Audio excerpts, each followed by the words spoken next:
যুক্তরাষ্ট্রের সাগর উপকূলের একটি শহর আটলান্টিক সিটি, সেখানে বসে কথা বলছি বাংলা সাহিত্যের একজন কিংবদন্তি লেখক সুনীল গঙ্গোপাধ্যায়ের সাথে। সুনীল গঙ্গোপাধ্যায়, আমাদের অনুষ্ঠানে আপনাকে স্বাগত জানাচ্ছি। আপনার জন্ম হয়েছিল ফরিদপুরে, বাংলাদেশের ফরিদপুরের কাছাকাছি একটি গ্রামে 1934 সালে, এবং তারপর আসা যাওয়ার মধ্যে ছিলেন আপনি, এবং 14 বছর বয়সে আপনি কলকাতায় স্থায়ীভাবে চলে যান। সেই সময়কার স্মৃতি আপনার কি মনে পড়ে? বাংলাদেশের স্মৃতি কি মনে পড়ে? ফরিদপুর থেকে মাদারীপুর, মাদারীপুর থেকেও আরও দূরে আমগাঁ বলে একটা গ্রাম, সেইখানে আমার জন্ম। বৃষ্টির দিনে তো গ্রামের মধ্যে কি হয়, জন্মের সময় একটা আঁতুর ঘর তৈরি হয় উঠোনে, ক্যাঁচার বেড়া টেড়া এইসব দিয়ে। সেইখানে আমার জন্ম।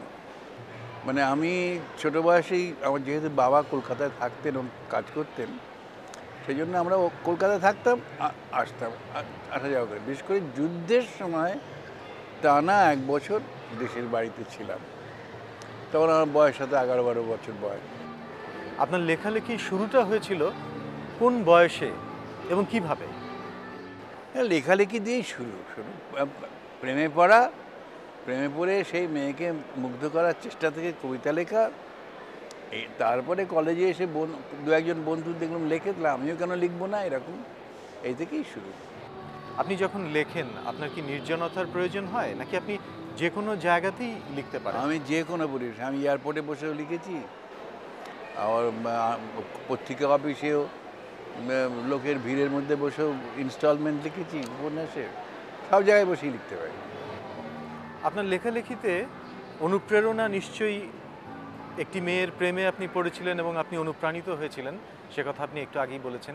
কিন্তু এছাড়াও যারা লেখক, যাদের লেখা আপনি পড়েছেন, তাদের মধ্যে কাদের লেখা আপনাকে অনুপ্রেরণা দিয়েছে, বা কাদের লেখা আপনার লেখাকে বেশি প্রভাবিত করেছে? শোনো, প্রকৃত লেখক কারুর দ্বারা প্রভাবিত হন না।